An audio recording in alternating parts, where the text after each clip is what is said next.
전 세계가 반도체 대란입니다. 코로나19 영향으로 수요가 감소할 것으로 예측했는데 예상보다 빠르게 경기가 회복하면서 심각한 부족 현상을 겪고 있는데요. 이런 상황에서 요즘 애플보다 더 대접받고 있는 대만의 TSMC, 지난해 기준 시가 총액이 무려 6,700억 달러로 세계 최고의 반도체 회사로 부상했습니다. 그런데 호사다마라고나 할까요? 잘 나가는 TSMC에도 요즘 문제가 있다고 합니다.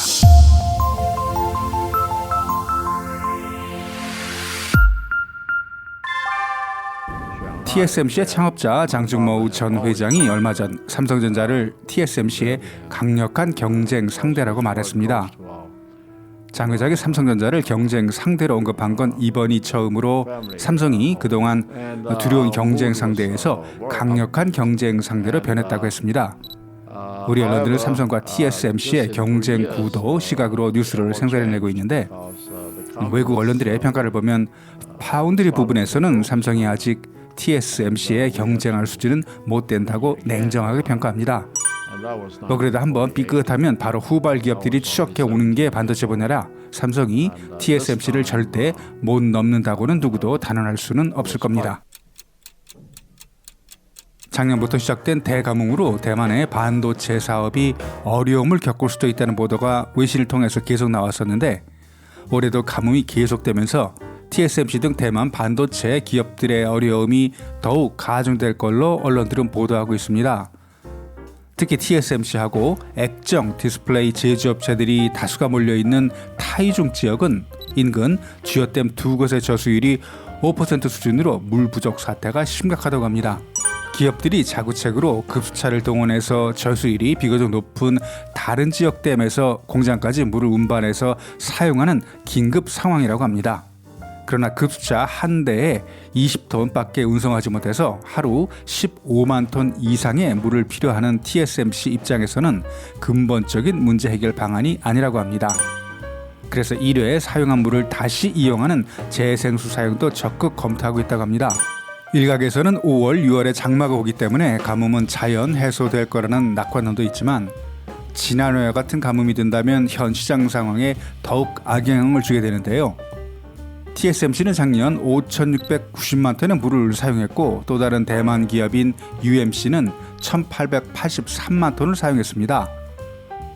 대만을 먹여 살린다고 해도 과언이 아닌 반도체 생산 기업들을 위해서 최영문 민진당 정부는 농업용수까지도 반도체 기업에 우선 공급해 주고 있습니다. 이런 정부의 전폭적인 지원으로 당장 대만 반도체 공장들을 가동해 차질은 없어 보입니다만 상황이 장기화된다면 TSMC에도 위험 요인이 될 게 분명합니다. 대만과 같은 가뭄에 피해는 없지만 삼성전자, SK하이닉스는 우리나라에서 물을 얼마나 쓸까요?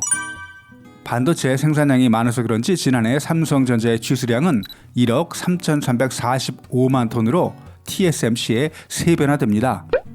SK하이닉스도 지난해 8,464만 톤을 취수했다고 합니다. 두 기업의 취수량을 합치면 2억 톤이 훨씬 넘는데요. 물을 많이 쓸 수밖에 없는 반도체 제조 공정, 이번 대만의 가뭄이 TSMC 등 대만 반도체 기업들에 미치는 영향을 보면서 우리 기업들도 충분한 연구와 대비가 필요해 보입니다. 삼성, SK하이닉스가 중국에 설립한 반도체 공장들의 상황은 어떨까요? SK 반도체가 있는 강서성 우시 그리고 삼성의 수주 공장은 양치강 인근에 위치해서 평균 강수량도 많고 겨울도 비교적 온난해서 상대적으로 물 부족 사태, 겨울 동파 사태 우려가 적지만 150억 달러를 투자한 삼성 반도체 시안 공장의 경우 중국 서북부 강수량이 적은 건조한 지역에 위치해서 대만과 같은 가뭄이 발생한다면 재난에 가까운 생산 차질이 발생할 수도 있습니다. 더구나 지난 2월 텍사스주 삼성전자 오스틴 공장 사례처럼 극심한 한파로 도시가 얼어붙어서 물 공급 문제가 생긴다면 재앙입니다. 중국은 그동안 메이드 인 차이나 2025라는 국가 전략에 맞춰서 대만의 반도체 제조 노하우를 얻기 위해 노력해왔습니다. 대규모 묻지마 투자도 해왔지만 현재까지 성적표는 참담한 수준으로 그렇다고 포기할 중국은 아닙니다. 유능한 인재를 확보하기 위해서 중국의 반도체 기업들은 그동안 TSMC에서 100여 명 이상의 직원을 스카우트했고 미디어텍이나 아이폰 제조로 유명한 폭스콘 인재들을 영입하기 위해서 3배 이상 급여를 제한하고 있습니다. 이에 위기를 느낀 대만에서는 법률까지 제정하면서 반도체 인력의 중국 취업을 제한하기 시작했습니다.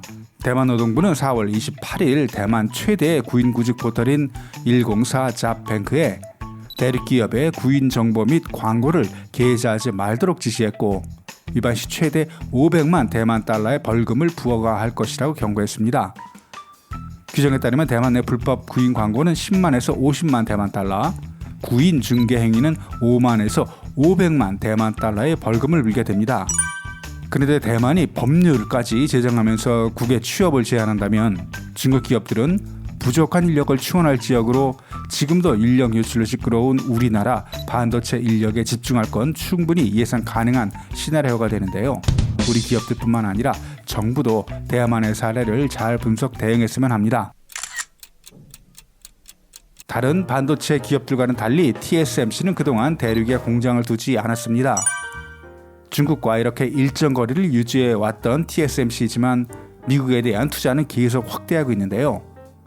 TSMC는 미국에 120억 달러를 투자해서 5나노 반도체를 생산할 예정이지만 중국에는 난징에 28억 8,700만 달러를 추가 투자해서 28나노 생산 라인을 증설해서 차량용 반도체 공급을 늘릴 예정이라고 합니다. 그런데 이런 TSMC의 움직임에 중국과 대만 모두 환영하는 분위기는 아닙니다. 대만의 반중 성향 정치인들은 산업 기밀이 중국으로 넘어간다고 반대하고 중국은 28나노 공정은 뒤떨어진 기술이고 중국에 덤핑 공급할 경우 기존 중국 반도체 기업들이 도태될 수도 있다고 주장합니다. 예상했던 대로 미중 간 파워게임에 끼인 반도체 기업들이 피해를 보는 상황인데요. 작년 우리나라 반도체 대중 수출 비중이 전체 반도체 생산의 40%를 차지한다고 합니다. 미중 간 패권 경쟁이 가속되면 TSMC와 같은 양자 택일의 상황을 우리 기업들도 맞을 수 있다는 우려가 나옵니다. 일각에서는 중국의 TSMC 견제로 삼성전자가 이득을 볼 수 있다는 분석도 있습니다. 올해부터 삼성 시안 공장에 10나노급 첨단 공정이 적용되면서 TSMC의 28 공정과 비교 중국 내 파운드리 경쟁력 확대에 도움이 된다고 보는 의견인데 단기간에는 삼성에 좋을 수 있겠지만 TSMC 때문에 대만을 침공할 수도 있다는 음모론이 나올 만큼 중국에게도 TSMC의 역할은 중요합니다. 듣기에 따라서는 오해할 소지가 있지만 중국인들은 원래 스토리에 약합니다. 뭔가 중국인들이 감동할 만한 그런 스토리를 갖고 있다면 중국에서 사업하기 상대적으로 수월합니다. 한 번쯤 끼면 대책 없지만 한번 좋게 보면 끝까지 좋게 보는 게 그들의 습성입니다. TSMC는 트럼프가 정한 데드라인 직전까지 생산 라인 대부분을 화웨이 오더로 진행했다고 합니다. 이런 소문으로 그게 진짜든 가짜든 TSMC에 대한 중국인들의 호감도는 높습니다. 오늘 영상은 여기까지입니다. 여러분들의 좋은 의견 댓글로 부탁드립니다. 구독과 좋아요는 영상을 만들 때 큰 도움이 됩니다. 다음 영상에서 뵙겠습니다.